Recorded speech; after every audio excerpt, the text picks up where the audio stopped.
사도행전 15번째 시간입니다. 사도행전 7장 55절에서 60절까지의 말씀입니다.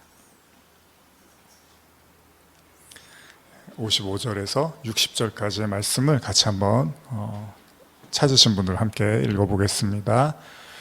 시작. 스데반이 성령이 충만하여 하늘을 우러러 주목하여 하나님의 영광과 및 예수께서 하나님 우편에 서신 것을 보고 말하되 하늘이 열리고 인자가 하나님 우편에 서신 것을 보노라 한데 그들이 큰 소리를 지르며 귀를 막고 일제히 그에게 달려들어 성 밖으로 내치고 돌로 칠세 증인들이 옷을 벗어 사울이라 하는 청년의 발 앞에 두니라.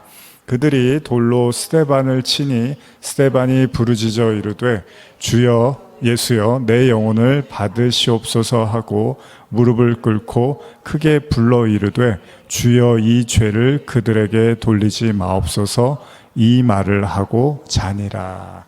네. 스데반 집사의 마지막 모습이 담긴 내용을 여러분과 함께 읽어보았습니다. 우리는 지난 시간에 사도행전 6장을 통해서 그 초대교회의 구제 사역을 섬기기 위해서 세워진 7 집사 중에 한 사람이었던 스데반 집사를 이제 보게 되죠. 근데 그가 굉장히 성령이 충만했다고 성경이 강조를 해요. 그러다 보니까 역동적인 사역이 이제 그를 통해서 나타나는데 스데반은 사도들처럼 성령에 힘입어서 기적과 이적을 행하고 그로 인해서 허다한 무리들, 제사장의 무리까지라고 이야기를 하는데 각지에서 모인 그 사람들이 하나님 앞에 무릎 꿇고 회개하는 일들이 일어납니다. 그리고 그는 각지에서 모인 유대인 디아스포라들이 모인 회당에서 또 격렬한 논쟁을 벌이게 되는 거죠. 문제는 여기서 시작이 됩니다. 그 누구도 스데반하고 말을 하는데 감당을 못하는 거예요. 논쟁이 붙었는데 감당을 못하는 거예요. 결국 사람들이 화가 나서 사람들을 매수해서 스데반을 모욕을 하고자 합니다. 스데반은 결국 공회에 끌려가게 됩니다. 사내들인 공회 아시죠? 결국 예수님이 서셨던 그곳에 스데반도 서게 됩니다. 또다시 스데반은 예수님이 그러했던 것처럼 하나님과 성전을 모독하는 사람이 됐고 거기서 이제 자신의 입장을 피력해야 되는 그런 신세에 놓이게 된 거죠.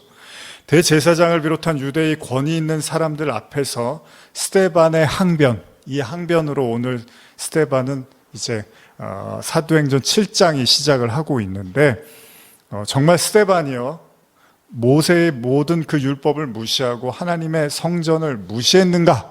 이것에 대해서 이제 확인을 하려고 제사장이 질문을 합니다.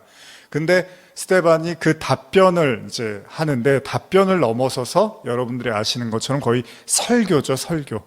그래서 하나님의 말씀에 대해서 자신이 이야기할 수 있는 모든 걸 총동원해서 가감없이 증거를 하기 시작을 합니다. 한번 좀 읽어볼까요? 사도행전 7장 2절에서 4절입니다. 사도행전 7장 2절에서 4절입니다. 한번 읽어볼까요? 시작. 스데반이 이르되 여러분 부형들이여 들으소서. 우리 조상 아브라함이 하란에 있기 전 메소포타미아에 있을 때에 영광의 하나님이 그에게 보여 이르시되 내 고향과 친척을 떠나 내가 내게 보일 땅으로 가라 하시니 아브라함이 갈대아 사람의 땅을 떠나 하란에 거하다가 그의 아버지가 죽음에 하나님이 그를 거기서 너희 지금 사는 이 땅으로 옮기셨느니라. 제가 전체를 읽을 수는 없지만 부분 중요한 부분만 좀 짚어서 나누고 그리고 이제 결론을 좀 내고자 합니다. 스데반의 증거, 스데반의 자신을 위한 또 복음을 위한 증언을 하기 시작합니다. 처음은 창세기의 아브라함 이야기를 하는데요. 즉 유대인들의 믿음의 조상이기도 하죠. 아브라함. 그 아브라함의 이야기를 시작을 하는데 그의 이야기는 아브라함으로부터 그 할례 이야기 그리고 야곱과 요셉의 이야기로 계속 이어지고 있습니다.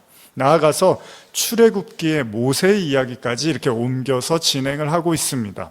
그리고 모세가 미디안 광야에서 피신할 수밖에 없었던 그리고 그곳에서 만난 떨기나무 가운데 그 하나님을 또 이야기를 합니다. 그것도 한번 읽어볼까요? 사도행전 7장 30절에서 34절인데요. 지금 제가 나눈 이야기들이 이제 쭉 진행이 됐고 30절에서 이제 모세 이야기가 나옵니다. 좀 더 구체적으로 시작. 40년이 참에 천사가 시내산 광야 가신 나무 떨기 불꽃 가운데서 그에게 보이거늘 모세가 그 광경을 보고 놀랍게 여겨 알아보려고 가까이 가니 주의 소리가 있어 나는 내 조상의 하나님 즉 아브라함과 이삭과 야곱의 하나님이라 하신대 모세가 무서워 감히 바라보지 못하더라. 주께서 이르시되 내 발에 신을 벗으라. 내가 서 있는 곳은 거룩한 땅이니라. 내 백성이 애굽에서 괴로움 받음을 내가 확실히 보고 그 탄식하는 소리를 듣고 그들을 구원하려고 내려왔노니 이제 내가 너를 애굽으로 보내리라 하시니라. 좀 내용이 길었지만요. 스데반은 계속해서 이 출애굽기 이야기인 이스라엘 백성의 애굽의 탈출과 아울러서 광야 40년 동안의 이스라엘 백성의 죄악, 즉 우상 숭배와 아물러서 이제 성막에 대한 이야기도 조금씩 확장을 해가고 있습니다. 그리고 여호수아를 통한 가나안 땅의 정복도 언급을 하고요. 결국은 다윗과 솔로몬에 이은 성전의 완성에 대한 이야기까지 가고 있습니다. 아브라함부터 해서 결국 솔로몬, 다윗까지 오는 겁니다. 근데 여기서 이제 스데반의 설교가 이제 내용이 좀 장황하고 길잖아요. 근데 이제 핵심이 있어요. 스데반이 이런 얘기를 하고 싶은 진짜 의도, 이런 말씀을 통해서 나누고 싶었던 의도가 뭐냐면 성전에 대한 이야기를 하고 싶었던 것으로 보입니다. 제가 한번 읽어드릴게요. 사도행전 7장 48절에서 50절 보시면 그러나 지극히 높으신 이는 손으로 지은 곳에 계시지 아니하시나니 선지자가 말한 바 주께서 이르시되 하늘은 나의 보좌요 땅은 나의 발등상이니 너희가 나를 위하여 무슨 집을 짓겠으며 나의 안식할 처소가 어디냐 이 모든 것이 다 내 손으로 지은 것이 아니냐 함과 같으니라. 제가 지금 읽은 부분부터 이제 유대인들이 자극이 되기 시작합니다. 아마도 그것으로 인해서 이제 화가 나기 시작한 것으로 보이는데요. 스데반은요, 하나님께서 단순히 사람이 만든 그 사람의 손으로 만든 그 성전에 국한되어서 계시는 분이 아니라는 사실을 이제 강조하기 시작을 합니다. 문제는 이 사실을 모르는 리는 없습니다. 당연히 하나님이 성전에만 머무시는 분이 아니잖아요. 하나님은 무소부재하시고 어디든 계시는데 이제 상징적으로 이스라엘의 성전에 임재하시는 분으로 이제 생각을 하는 거잖아요. 그러다 보니까 스데반은 뭔가 이 성전에 대한 이야기를 통해서 이 성전의 진짜 의미를 말하고 싶었던 것 같아요. 그래서 제가 여기에 대한 주석을 좀 여러분들에게 읽어드리고자 합니다. 한번 잘 들어보세요. 이 지금 읽어드렸던 부분인데 예를 들면 이거예요. 하늘은 나의 보좌요 땅은 나의 발등상이니. 이 구절은 시편 66편 1절 2절을 인용한 것이다. 스데반의 설교는 이사야서의 말씀을 인용함으로써 정점에 다다르게 된다. 하나님은 자신이 만든 창조물 안에 거하실 수 있는 분이 아니시다. 그렇기 때문에 예루살렘 성전 역시 사람의 손으로 지은 것으로서 그분이 거하실 처소가 될 수 없다. 그래서 스데반은 그동안 유대인들이 수많은 이방 세계의 신전들과 같이 예루살렘 성전을 자신들의 신을 위한 거처로 생각하고 있었음을 전제하고 그러한 유대인들의 생각을 통박이라는 말이 있는데 통박은 몹시 매섭고 세차게 따지고 공격한다 이런 의미입니다. 내지는 후퇴로 규정 지을 수 있을 것이다. 왜냐하면 여호와 하나님께서는 예루살렘의 성전 안에서만 예배받으시는 분이 아니기 때문이다. 그러나 스데반은 솔로몬이 건축한 성전을 냉소적으로 진술한 것이 아니다. 그 성전이 예수 그리스도로 인해 건물적 의미가 아니라, 이게 중요한 거예요.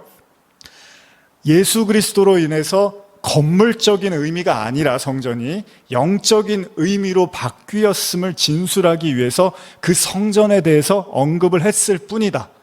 왜냐하면 솔로몬의 성전이나 스룹바벨의 성전은 구약시대에서는 그 자체로서 그림자적 의의를 지니면서 존속해야 했던 것이기 때문이다. 무슨 말씀인지 알겠죠?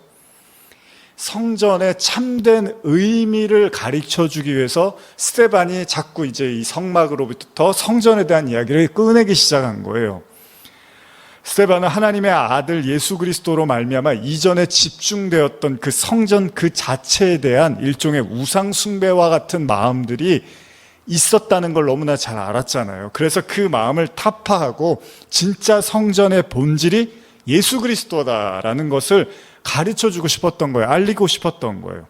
구약의 출애굽에서 시작된 성막, 그리고 다윗과 솔로몬의 성전의 개념은 전부 예수 그리스도를 모형하고 있는 겁니다.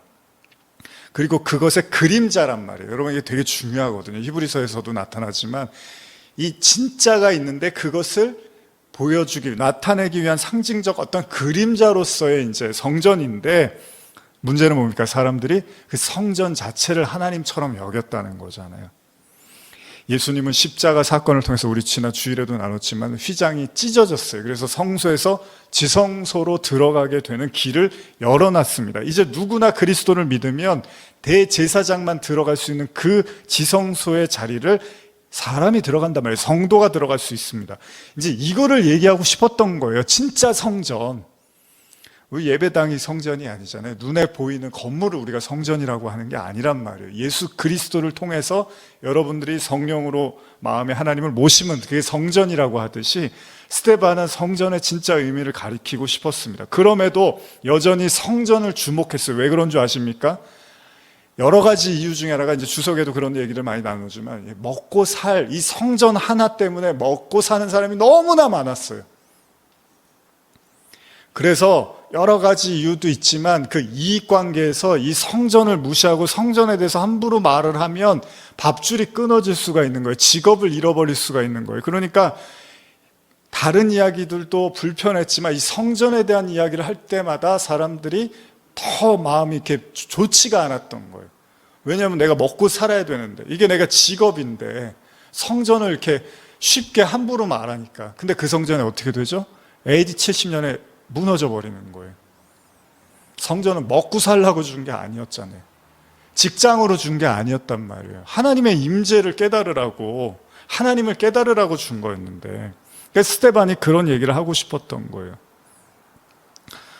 그래서 스데반은 앞서 이스라엘 백성의 애굽 탈출 이야기하면서 바로 무슨 얘기를 합니까? 모세가 이제 시내산에 올라가고 40일 동안 내려오지 않자 어떻게 하죠?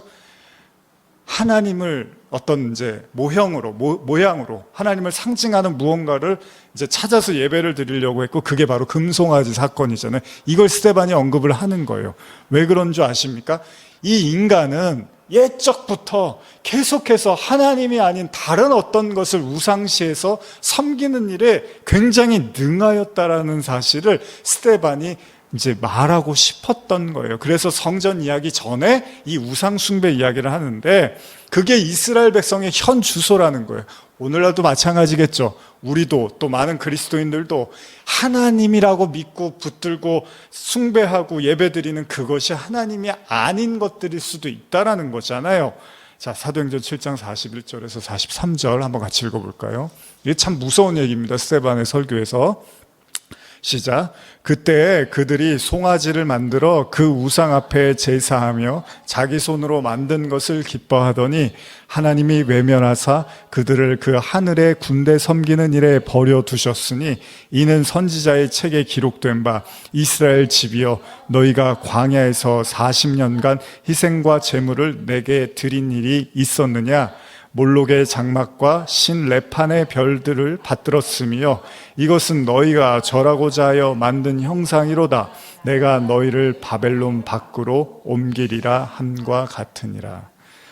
지금 읽으신 것처럼요, 그렇죠. 지금 스데반이 굉장히 위험한 발언을 하고 있는 겁니다. 물론 구약에 나와 있는 말씀들이기도 합니다. 근데 사람들이 웃긴 거예요. 구약에 하나님이 계속 말할 때는 그냥 아무렇지도 않다가 누가 직접 와서 얘기를 해주니까 이제 화가 나고 불편한 거죠. 지금 스데반이요, 무슨 일을 하고 있냐면 공회에서 대제사장, 집 성전으로 먹고 살고 성전으로 직업을 삼고 성전이 하나님이라고 믿고 있는 그 대제사장들을 비롯한 종교 지도자들 무리 앞에서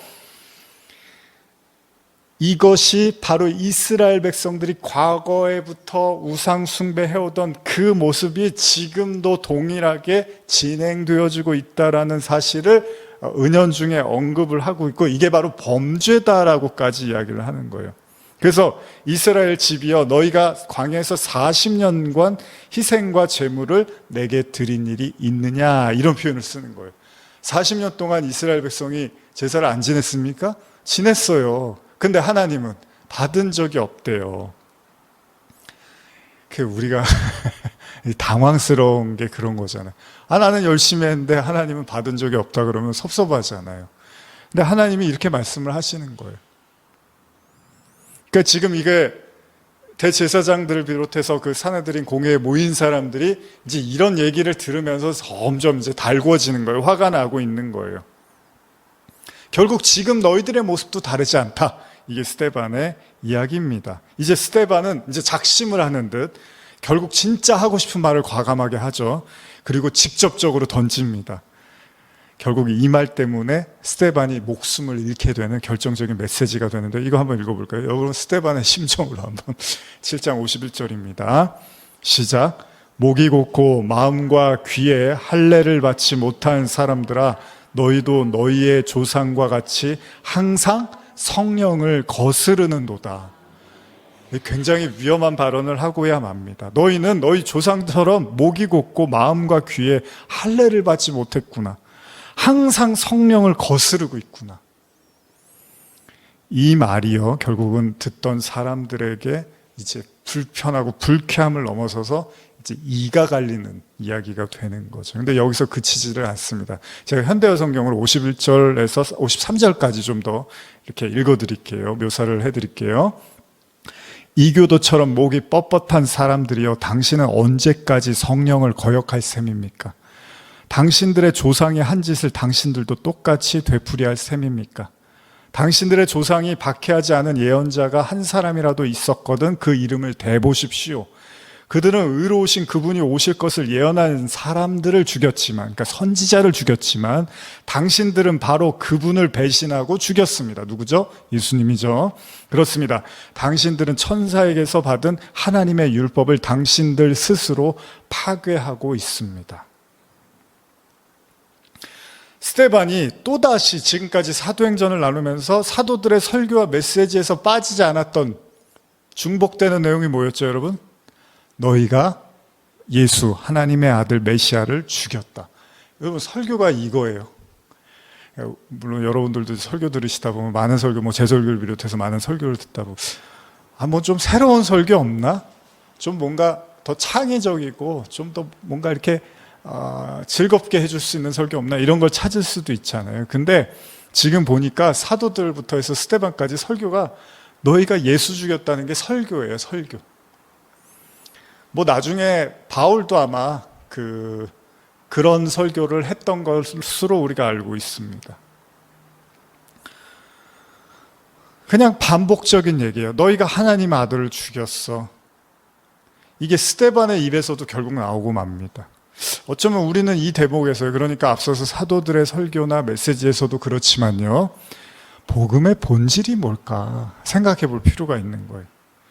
보통 누구나 그렇겠지만요, 여러분, 복음을 처음 접하는 사람들에게는 어떻게 해야 되죠? 자극적이지 않고 상대방이 쉽게 받아들일 수 있고 또 괴리감이 들지 않는 그런 말을 해야 되잖아요.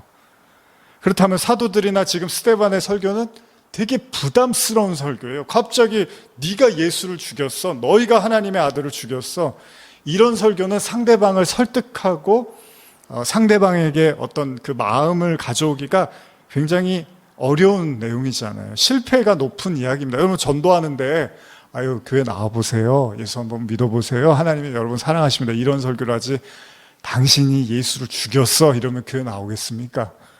근데 지금 사도들 스데반 계속 이 얘기만 반복을 해요. 지금 스데반처럼요, 인간은 더더욱 하나님을 잘 알고 섬기고 하나님과 역사를 함께 했다고 자부하는 그 유대인들 향해서 지금 너희는 항상 목이 곧았고 할례를 받지 못한 귀 못 알아듣는다는 얘기입니다. 즉 하나님의 말씀의 진짜 의미는 계속 놓치고 있고 계속 부정하고 있다는 거예요. 그 결과는 바로 하나님이 구약을 통해서 계속 예언하신 메시아, 의인을 죽였다는 거잖아요. 스데반의 메시지는 좀 더 구체적인데, 그거는 유대인들의 조상은 선지자들을 죽였는데 지금 너희들은 그 선지자들이 예언한 예수를 죽였다라고, 너희의 죄가 마치 더 크다는 것처럼 이야기를 하고 있다는 겁니다. 여러분, 우리 팔복 나누지만은 복음을 전하고 하나님의 나라를 위해서 박해를 받는 자들, 핍박을 받는 자들이 복이 있다고 하잖아요. 선지자들이, 지금 스데반이 그래요, 핍박을 당하지 않은 선지자가 하나도 없었대요. 그리고 예수님도 마찬가지고. 예수님 직전에 세례 요한은 어떻죠? 세례 요한도 그렇게 죽잖아요. 그러니까 뭔가 진짜를 얘기하면 죽음이 따르고 핍박이 따르고 고생이 따랐던 것이 하나님의 사람들의 이야기라고 지금 스데반이 이야기를 하고 있다는 겁니다. 어떻게 복음이라는 게 전하면 전할수록 복된 소식이니까 모두가 환영하고 기뻐해야 되는데, 이게 정반대로 사람들이 반응을 한다는 겁니다.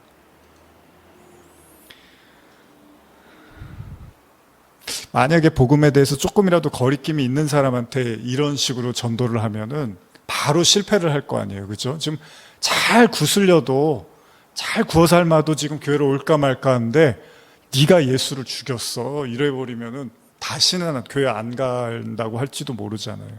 근데 계속 설교가 이런 얘기만 반복되고 있습니다. 그러나 틀린 얘기가 아니잖아요.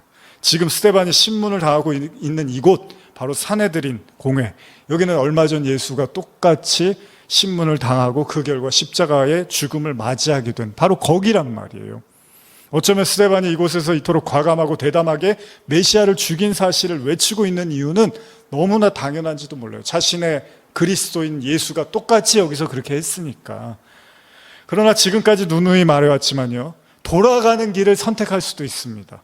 굳이 상대방을, 그리고 유대인들을, 그리고 그들이 그토록 아끼는 성전에 대해서 정면으로 도전하는 듯한 말을 하지 않을 수도 있어요. 그러나 이미 6장에서 스데반은 그런 거는 다 물 건너간 사람이었습니다. 회당에서도 가감없이 논쟁을 했잖아요. 결국 스데반은 전혀 돌아갈 마음이 없었던 것으로 보입니다. 다시 말하면요, 이 짧은 설교 안에 스데반은 해야 될 얘기를 다 해버린 거예요. 지금 자신을 신문하는 대제사장을 비롯한 수많은 종교 지도자들의 무리들이 꼭 들어야 될 말을 조금도 주저하지 않고 있는 그대로 다 얘기해버렸습니다. 얼마 전에 사도행전 설교하면서 제가 한 설교의 제목을 들으나 마나 한 메시지, 이런 제목을 정했었잖아요. 기억이 나시나요? 그렇습니다. 스데반은 지금 자신의 적과 같은 그들 앞에서 들으나 마나 한 이야기로 어려움을 피해 가려고 한 게 아니고요, 그들의 인생에서 반드시 한 번쯤은 들어야 되고 알아야 되고 결국 깨우쳐야 되는 그 이야기를 이 한순간, 이 설교를 통해서 다 던져버린 거예요. 누구는 생각할지도 모릅니다. 좀 천천히 말하면 안 되냐고. 좀 그들의 상태를 봐가면서, 그들의 마음을 좀 봐가면서 그들을 설득할 수 있는 방식으로 좀 부드럽고 유하게 받아들일 만큼만 얘기해 주면 안 되냐고. 제가 가끔 이제 설교하다 보면 그런 고민을 하거든요. 내가 이렇게 준비했는데 이 짧은 시간 안에 이런 얘기들이 이렇게 다 받아들여질 수 있을까? 얼마나 이해하실까? 뭐 이런 생각을 하면 제 아내가 그래요. 여보, 사람들이 다 자기만의 듣는 귀가 있고 자기만의 영역이 있기 때문에 여러분, 당신이 어떻게 말해도 다 필요한 만큼 듣지 않겠냐고. 그렇습니다. 이 얘기는 너무 과한데, 이 얘기는 좀 들으면 불편하지 않을까? 저도 이런 고민을 많이 하거든요. 근데 다 사람들이, 듣는 귀들이 다 틀리니까 필요한 만큼 또 듣게 될 거라는 거죠. 스데반은 지금 다 그냥 얘기를 해버립니다.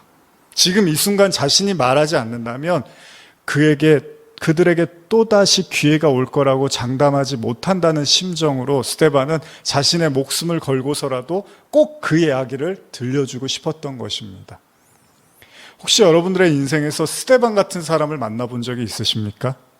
내가 매우 듣기 싫고 불편하고 안 했으면 하는 그런 이야기를 아무렇지도 않게 던지는 그런 사람 만나신 적 있습니까?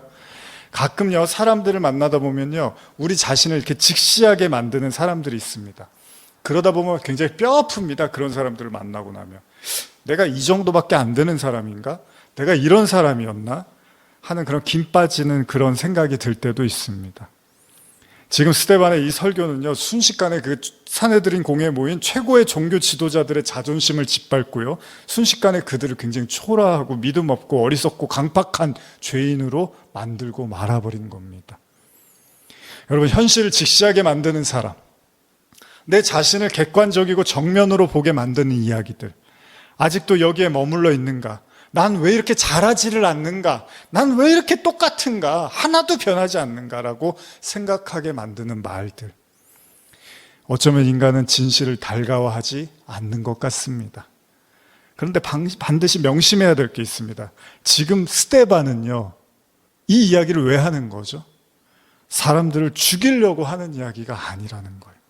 사람들에게 모욕감을 안겨줘서 그들을 비참하게 만들기 위해서 공격적인 언행을 하고 있는 게 아니라 그들을 살리기 위해서 말을 하는 거예요. 이게 중요한 겁니다, 여러분.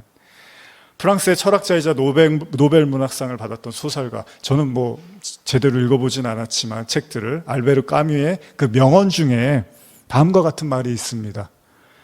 진실은 빛과 같이 눈을 어둡게 한다. 거짓은 반대로 아름다운 저녁 노을처럼 모든 것을 멋지게 보이게 한다. 다시 한번 읽어드릴게요. 진실은 빛과 같이 눈을 어둡게 한다. 거짓은 반대로 아름다운 저녁 노을처럼 모든 것을 멋지게 보이게 한다. 어린 시절에 제가 이렇게 태양을 보면서, 여러분들도 그런 경험이 있으실 거예요. 햇볕을 직접 보면 눈이 먼다고 절대 햇볕 직접 보면 안 된다는 말, 그런 친구들이 그런 말 많이 했죠. 어린 시절에 저도 그 말을 듣고 한동안 햇볕 보는 걸 되게 무서워했던 적이 있습니다. 그러다가 어떤 연휴에선지 깜빡 그 사실을 잊고 태양을 한참 쳐다본 적이 있었습니다. 순간 갑자기 눈앞이 깜깜해지면서 눈 머는 거 아니야? 이러면서 놀랐던 기억이 있습니다.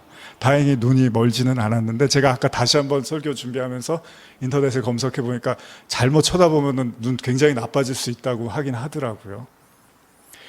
알베르 까뮈의 말처럼요, 정말 진실은 우리의 눈을 어둡게 하고 거짓은 모든 것을 아름답게 보이게 하는 걸까요? 지나온 시절 중에 제가 가장 돌아가고 싶지 않은 시절 중에 하나가, 제가 가끔 말씀드리지만 고등학교 시절입니다. 중학교 때도 물론 초등학교하고는 너무 달라서 좀 낯설어서 힘들게 처음에 느껴지기도 했지만, 그래도 친구들하고 굉장히 즐겁게 시간을 보냈습니다. 근데 고등학교 들어가서는 이 왠지 모를 이 삭막함과 그 뭔가 어디 갇혀있는 듯한 느낌을 받았던, 좀 답답함이 지배했던 초기에 그랬습니다. 고1 때 한동안 그래서 학교 가는 게 너무 싫어서 그 학교 적응이 잘 안 되더라고요. 그래서 정말 학교 가는 게 죽기보다 싫었습니다. 그리고 저를 많이 힘들게 했던 것 중에 하나가 바로 자율학습이었습니다. 자율학습. 이게 재미있는 거죠. 말은 자율학습인데 결코 자율적이지는 않습니다. 많은 분들이 경험을 하셨겠지만, 이른 아침에 등교해서 저녁 10시가 돼야지 집에 들어오는 게 저는 굉장히 처참하게 느껴졌습니다. 내가 왜 이 나이에 이렇게 살아야 돼? 뭐 요즘은 더하죠. 하루에 수업을 마치고 저녁 식사를 하고 시작되는 이 자율학습은 정말 곤욕스러웠습니다. 저는 아이들, 자는 아이들이 있었고, 딴짓하는 애들, 몰래 떠드는 애들, 뭐 사다가 까먹는 애들, 그들 중에 저는 수많은 그 잡념과 망상을 하면서 그 시간을 보냈던 기억이 납니다. 그러다가도 시간이 안 가는 것 같으면 제가 이제 하는 행동이 있어요. 너무 지루하면 뭘 하냐면 엎드려요. 그리고 잠도 안 오잖아요. 그러면 엎드려서 그 팔로 감은 눈을 꾹 누르면, 이 해보신 분들은 알겠지만은 갑자기 깜깜했던 눈 감은 세상이 빛으로 확 환하게 비추기 시작하면서 무슨 새로운 행성을 보는 듯한 느낌이 장관입니다. 그야말로. 말 그대로 눈 속에서 신비한 세상이 열립니다. 그 황홀에 빠져서 제가 눈을 꾹꾹 눌렀던 기억이 있는데, 그렇게 엎드려서 그러고 있다 보면 갑자기 교실 문을 지시봉으로 툭툭 두드리는 소리가 납니다. 자, 일어나! 정신 차리고 공부해야지. 순간 환희에 잠긴 저에게 다시 현실을 알리는 선생님의 목소리가 들려옵니다. 다시 내가 처한 곳이, 그리고 나의 현실이 무엇인지를 깨닫게 해주는 소리입니다. 순간 또다시 시계를 쳐다봅니다. 오늘 하루가 빨리 끝내기를 고대하면서 한숨을 또 쉬게 되죠. 여러분, 어쩌면 현실이라는 건 그럴지도 모릅니다. 좀 빨리 지나갔으면 좋겠다. 우리가 잘 아는 푸시킨의 시, 삶이 그대를 속일지라도 라는 시 아시죠? 제가 좀 읽어드릴게요. 삶이 그대를 속일지라도 슬퍼하거나 노하지 말라. 우울한 날들을 견디면 믿으라. 기쁨의 날이 오리니 마음은 미래에 사는 것, 현재는 슬픈 것, 모든 것은 순간적인 것, 지나가는 것이니 그리고 지나가는 것은 훗날 소중하게 되리니 삶이 그대를 속일지라도 슬퍼하거나 노하지 말라. 분명한 사실은요, 인간은 우울하고 슬픈 현실을 직시하고 싶어 하진 않습니다. 행여나 그러한 현실이 있다 하더라도 누군가 거짓말을 해주기를 바랄지도 모릅니다. 잘못 가고 있더라도요, 누군가 잘 가고 있다고 말해주기를 바라고요. 곧 있으면 위험한 현실에 직면하게 된다 하더라도 앞으로도 별일이 없을 것처럼 얘기해 주기를 원할지도 모릅니다. 어쩌면 우리는 속아서 살아가는 것에 매우 익숙해 있는지도 모릅니다. 아니, 스스로에게 계속 속고 살고 있는지도 모릅니다. 스데반의 말을 심히 불쾌하게 생각했던 유대인들의 모습을 떠올려 보십시오. 진실을 거부하고 외면하고 싶어 했습니다. 이제 진실을 말한 자가 치러야 될 대가만 남아 있습니다. 진실보다는 거짓을 원하고 거짓으로 스스로 안위하고 거짓을 유지하고 먹고 살려고 했던 그들에게 더 이상 스데반의 말은 무가치한 겁니다. 없어져야 될 말이고 하지 말아야 될 말로 낙인 찍히게 된 것입니다. 여러분, 진실은 거짓에게 절대 대우를 받을 수가 없습니다. 아니, 아무 가치가 없습니다. 사도행전 7장 54절에서 58절 읽어볼까요? 시작. 그들이 이 말을 듣고 마음에 찔려 그를 향하여 이를 갈거늘 스데반이 성령 충만하여 하늘을 우러러 주목하여 하나님의 영광과 및 예수께서 하나님 우편에 서신 것을 보고 말하되 보라 하늘이 열리고 인자가 하나님 우편에 서신 것을 보노라 한데 그들이 큰 소리를 지르며 귀를 막고 일제히 그에게 달려들어 성 밖으로 내치고 돌로 칠세 증인들이 옷을 벗어 사울이라 하는 청년의 발 앞에 두니라. 자신들의 현실, 곧 복음의 진실을 접한 사람들이요, 순식간에 짐승처럼 돌변합니다. 그죠? 완전히 물어뜯을 기세잖아요. 그들의 이빨을 드러내고 마치 잡아먹기라도 하듯이 이를 갈기 시작합니다. 여러분, 막 누가 앞에서 이를 걸지는 않잖아요. 더 이상 들어줄 수가 없다는 거예요. 죽여버려야겠다는 거예요. 그런 마음의 표출처럼 귀를 막고 일제히 달려들었다고 성경은 기록됩니다. 여러분, 진실을 말한 대가를 혹독히 치르게 된 것입니다. 진실이라는 게 그런 것 같아요. 누구도 환영하지 않는다는 것입니다. 그런데 동시에요, 그 진실을 말한 스데반의 현실은 어떤지 아십니까? 그에게는 하늘문이 열립니다. 그리고 하나님의 영광과 우편에 계신 예수 그리스도를 보게 됩니다. 말 그대로 성전의 그 하나님의 임재가 스데반에게 나타나게 됩니다. 그리고 이 사실을 스데반이 외칩니다. 지금 하나님을 보고 있다 나는. 그러자 사람들은 더더욱 흥분하고 그를 돌로 쳐 죽입니다. 이게 스데반의 마지막 순간입니다. 어쩌면 성령의 사역은 진리, 곧 진실에 대한 이야기인지도 모릅니다. 이 거짓에 흠뻑 취해 있는 사람들에게 진실은 부셔져야 될 대상일 뿐이라는 거죠. 스데반의 진실은 단순한 어두움을 들춰내는, 그러니까 왜 그 눈치 없는 사람들 있잖아요. 야, 너 여기 뭐 묻었어. 아야, 너 옷을 왜 그렇게 입었어. 이런 진실이 아니라 스데반은 단순히 어둠을 들춰내고 남이 보지 못하는 걸 굳이 꼬집어서 말하는 그런 수준의 진실이 아니라 진리를 말하고 있는 거잖아요. 진리. 예수를 죽였듯이 스데반도 진리가 불편한 사람들에 의해서 죽임을 당합니다. 진리는 뭘까요? 여러분, 진리가 뭘까요?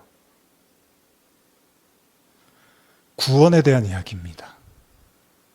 구원은 뭐죠? 생명에 대한 이야기입니다. 지금 스데반은 그들에게 구원을 베풀기 위한 하나님의 선물이기도 했고요, 생명을 주기 위한 하나님의 사랑이기도 했습니다.